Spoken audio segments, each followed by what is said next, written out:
Have you ever had that feeling in your gut? The one that tells you something just isn't right? The one that whispers, look closer. If you're a fan of Emmerdale, you'll know that feeling well. It's the same feeling we've all had watching the tangled web of secrets surrounding Nate Robinson's tragic end.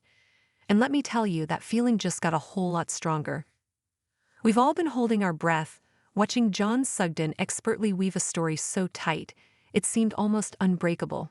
He's been the picture of a concerned villager helping the police, offering his insights. But we, the viewers, have been privy to a much darker truth. We know that John's every move has been a calculated step to cover his own tracks and to pin a terrible deed on a man who can't defend himself, the late Owen Michaels.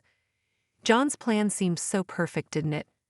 Find Owen, who had passed away under sad circumstances, and use his demise as the ultimate escape hatch. He concocted a fake final message, painting Owen as the one burdened with a terrible secret, the one who took Nate's life. He hoped that by presenting this false confession, the police would close the book on the case and John would be in the clear. But as we all know, no plan is truly flawless, especially not in a village as full of drama and keen-eyed residents as this one. And that's where the heart of this story lies, in the tiny, almost imperceptible crack that's starting to appear in John's carefully constructed facade. The dominoes begin to fall. We've been on this journey with the residents of Emmerdale, feeling their grief and their confusion. But in a recent episode, the emotional roller coaster took a sharp turn. The brilliant minds behind the show dropped a clue so vital, so significant, that it has the power to completely shatter John's deception. It's the kind of moment that makes you sit up straight on the edge of your seat, your heart pounding with anticipation. The hero in this developing saga, none other than John's own brother, Robert. Robert, like many of us, has been wrestling with a deep sense of unease. The official story just feels too tidy, too convenient. The pieces don't quite fit. And when a conversation with Claudette Anderson revealed the tiny yet crucial detail that John had visited Owen on the very day of his death, Robert's suspicions went into overdrive. Now we, the audience, know the truth of that visit. We saw John walk into Owen's home, discover the body, and make the cold-blooded decision to exploit the situation for his own gain. But to Robert and to the rest of the village, John's story was different. He claimed he knocked, got no answer, and simply walked away. This new piece of information from Claudette directly contradicts John's account and provides a clear path for Robert to follow. It's the kind of lead that, once you have it, you can't unsee it. It changes everything.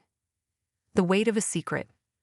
This is where the story gets really compelling and where the human drama of Emmerdale truly shines. Robert, fueled by a desire for the truth and a growing sense of unease about his own brother, takes a bold step. He contacts Owen's brother, Steve, hoping to share his suspicions and get to the bottom of what really happened.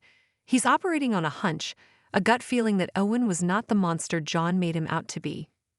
The emotional core of this scene is palpable. You can feel Robert's desperation to do the right thing, to clear an innocent man's name. But he's met with an unexpected and heartbreaking obstacle. It turns out Steve already has his own reasons to believe Owen was innocent.